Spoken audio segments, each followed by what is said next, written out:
How's it going? My name is Tuan Tran. Welcome to my videos. Alright, so the age-old question, right? You'll hear this debate quite often among fitness enthusiasts and those who are training for athletic performance. Which one is more difficult, more advanced, more beneficial for the body? The barbell back squat or the barbell front squat? Well, for the most part, both are important. And I myself, I like to perform both to work on, development and strength and aesthetics and performance. But in my opinion, and again, everyone has their own opinion, so you can believe what you want to believe. But in my opinion, when it comes to athletic performance and balance and difficulty, the front squat is more difficult than the back squat.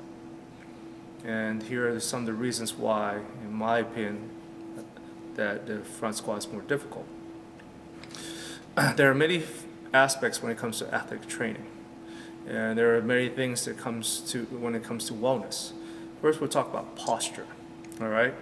When it comes to posture, the front squat recruits the muscles in the upper back and forces the thoracic extension of the spine in order for you to hold it in place. This helps to prevent cryptosis in the thoracic part of the spine due to where it's loaded. However, the back squat, because the weight is placed on the posterior part of your body, this puts the weight in a position where it could compromise your lower back, and it could increase a lot more stress in the lumbo-hip complex, and you're not as erected or in spine extension as you are in the front squat. So on posture purposes already, you have to be able to load in certain positions. And the thing is that, I don't know about you, but in these side-by-side pictures, anyone whose back is at a 45-degree angle, obviously there's a lot more hip flexion and core flexion, which that doesn't help the muscles that are trying to improve upon posture. Posture is about the way you're standing and where your body is in space and how your body is dealing with stresses that are acting upon the body in space. So obviously if you have better mechanical leverage, you have better posture. Flexibility.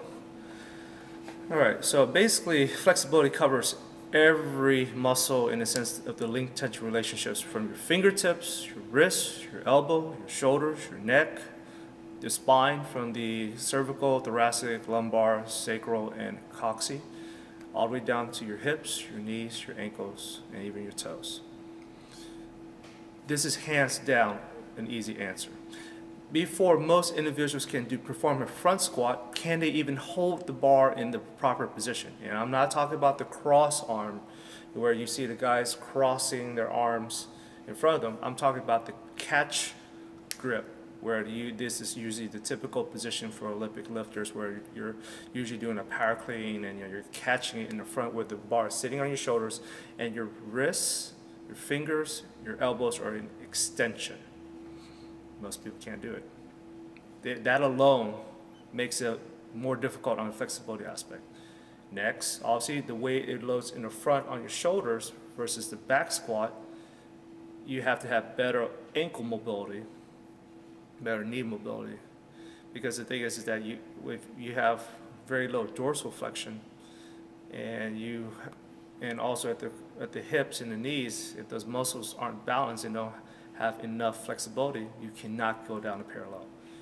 Versus the back squat, where you can lean heavily forward and not have the ability to have the extension and flexion abilities and still get close to parallel, if not parallel, and compromise your flexibility in multiple ways. Where the front squat, with the weight where it is, you have to be able to even hold it, and that takes a lot of effort and a lot of balance.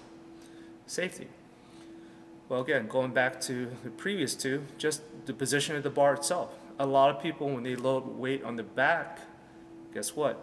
They tend to bend over more. They tend to load more weight into their lower back and their hips. So technically, just because of the mechanics, you can load more weight, which increases stress, but at the same time, you're bending over more because you're in core and hip flexion, which actually is not a good thing. Again, no one ever told me that you're gonna do a great job moving into a new house if all you're doing is bending over and picking up boxes. Yet when you see a lot of people do back squats,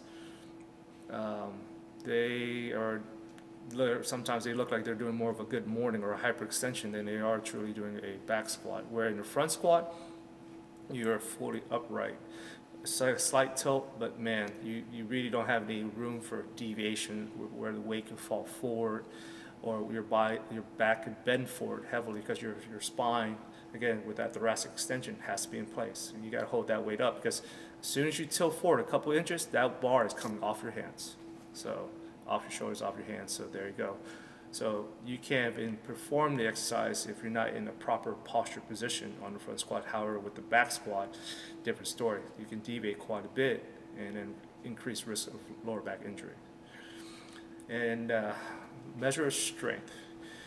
You could argue that the front squat is a better measure of strength versus the back squat.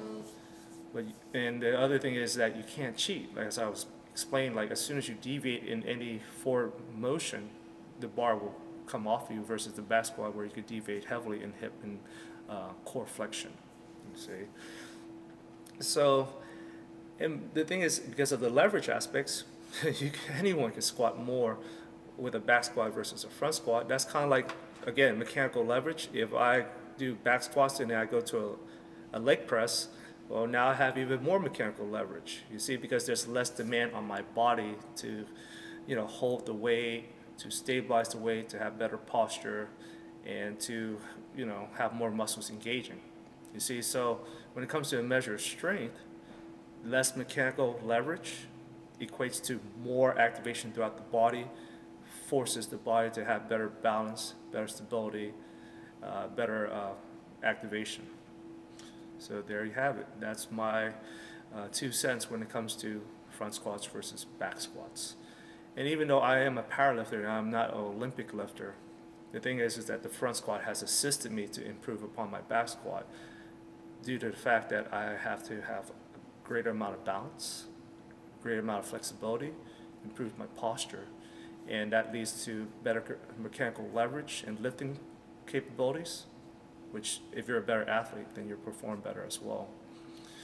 So I hope you enjoyed that narration about the difference between a barbell front squat and a barbell back squat, and why you need to do both, but why you might have to actually do more front squats if you really truly want to improve on all the aspects of wellness, athletic performance, and aesthetics. Because again, when it comes to core development, the front squat does edge out the back squat and sets a direct core activation. All right, you guys, well, take care. Until next time. For those of you living in the Houston area, I provide personal training, nutrition counseling, and wellness sessions for those struggling with joint pain and muscular joint deviations. For those of you who live outside of Houston and would like to seek my wellness services, I provide wellness and performance online training. You can sign up for any of the 3 packages.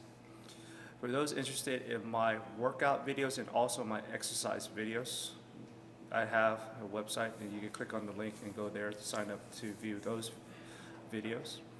Last, I do have an ebook journaling my program as I get ready for bodybuilding competitions and get my body fat percentage below 5%. So for those interested, please visit my website for that. As always, take care, and I hope you're moving towards your fitness, wellness, aesthetics, and performance goals.